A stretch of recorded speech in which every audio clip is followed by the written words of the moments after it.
You can have many contrasting ideas at the same time. The human brain is pretty incredible. It doesn't run on Core i1. The other day, someone DM'd me on Instagram, and his question to me was, what is my take on the markets having topped already? And I said I had no take yet. But then I went into the charts to have a contrasting view.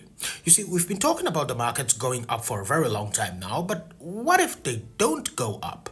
What happens then? And that was some of the contrasting views that I gave you in that video. And then you instantly believe that I'm now turning bearish. No, it does not work that way. We have a coin here and we must know both sides. Knowing one side does not mean that we should not know the other side. Knowing the other side does not mean that we should forget the first side. You get it now? Now that you get it, let's look at the other contrasting views. This is assuming that you are ready to have some nuance here, yeah? So it's not just bull, bull, bull, bull, bull.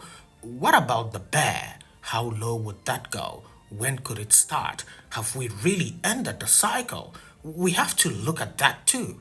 All right, now I assume you're ready. So let's look at the chart, yeah? So here is Bitcoin's entire price history, yeah? So we're starting from zero basically here. These blue vertical lines are the halvings, yeah? And the red here is the cycle top, so from the cycle top to the bear market bottom. Repeated here and also repeated here. The blue square from the halving here, that is this one and this one right here, and also this one right here, those indicate the price increases and days taken from the halving. The green square here, and that's this one right here, also this one right here, indicates the cycle, so from the cycle bottom to the next cycle top. We also have these measurements here from the previous bull market peak to the next bull market peak. That's why we labeled them cycle top to cycle top right here. All right, so now that we got that, let's go through it quickly. Now, from this top right here in 2013, that's December of 2013, backwards, we can't really consider that because Bitcoin was not mature at all. So we start from 2013 right here onwards. So from the cycle top right here to the next cycle top, it took 1,477 days.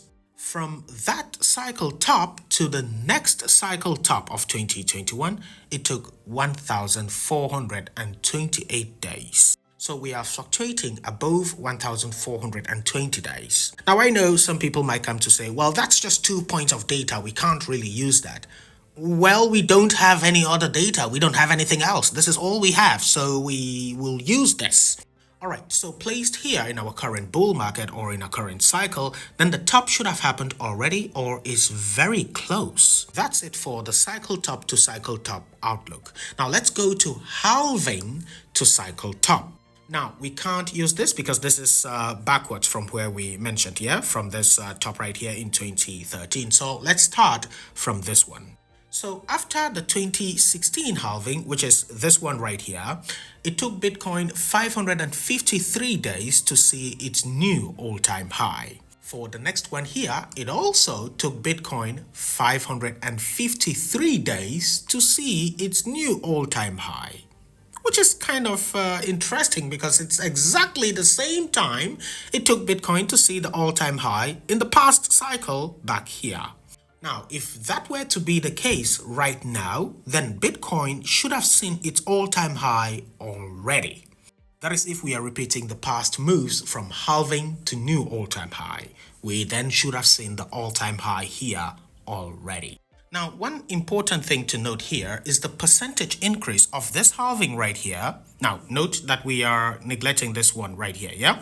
So we focus on the 2016 halving here. So the percentage increase of the 2016 halving right here, that's from halving to bull market high, yeah? And the percentage increase of the 2020 halving right here, that's halving to bull market high right here. That should give us some type of approximate of how much it's supposed to increase here in our current cycle from the 2024 halving to the top of this bull market. Now again, note that we are just trying to look at the other side of our bias here, yeah? So we're not saying that this is it. We're just trying to look at the other side of our bias. And if you do the math, you'll see that from this halving here in 2016, it went up about 33x from the halving date. Yeah? Here, it went up about 8.5x. Meaning that from the halving date of 2020 to the bull market high of 2021, it actually dropped in power compared to the 2016 halving to the bull market high right here. And it dropped by about 75%. So the power dropped by about 75%.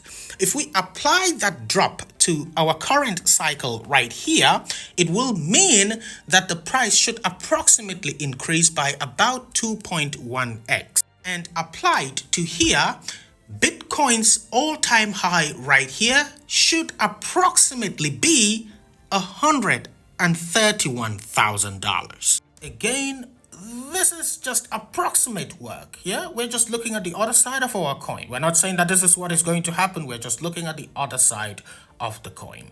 Now, one more thing to consider on this chart, and you will know that if you've been following.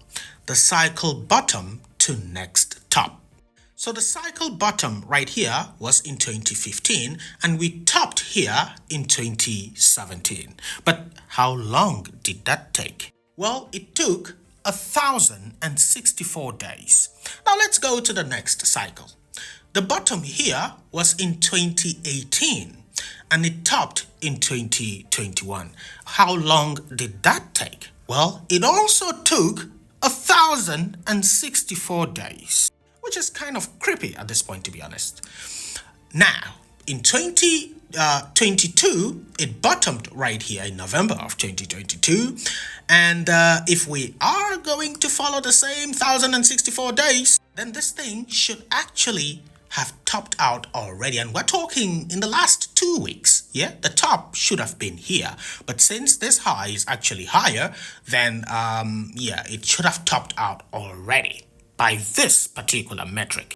Now let's look at the price increases, and this is where I told you that this thing has not really been following its previous history, yeah, and which is why we can't really depend on this, but it's just a good thing to know. It's a good way to gauge this stuff. So here we had an increase of 12,673%. That's for this particular cycle from 2015 bottom right here. Here we had 2,095% increase. And if we do the math, then here we should have, that's from the 2022 bottom, we should have a 277% increase. But it did not happen that way now, did it? It went way higher. We currently have about 696% increase. So the diminishing return that many people, including myself, talked about did not happen this cycle. We surpassed the whole diminishing return theory. We went way higher than we should have. So you see the problem here, yes? If we were strictly following the timings of the previous cycles, then we should have topped out already on Bitcoin. However, price-wise, we have not been following the previous cycles. In fact, we've gone way higher than we should have. And so this cycle is therefore very different. With the timings, the cycle should have been over. Perhaps it has ended. But we don't have enough data to suggest that it has. Now, with technical analysis, as I've shown you before, we've not broken my support zone just yet. So we don't have a call for concern just yet. I will start being somewhat concerned if we did close about 2 weekly candles below 105 right here. If we did that, yeah, I will have to start considering the idea that the cycle may have topped. But for now, I don't have that data. In fact, right now, I'd still be on the idea that it comes up here, which is 170. I know it's crazy to say, given that for the past couple of weeks, we've just been like oscillating at this region right here, but that's what the data shows. Until that is invalidated by the weekly candle closes that we talked about, I still have to keep believing it. So that's about it, folks. It's not like I'm this bearish guy right now. I mean, Bitcoin dominance is still here looking at us, and this thing can't go up forever. It will dump at some point, so we are also still waiting for this. The whole idea of this video is to give you the other side of the coin, because if the cycle has ended, then Bitcoin would be dropping to lower than 40k here. Anyway, that's about it. Until the next one, stay safe.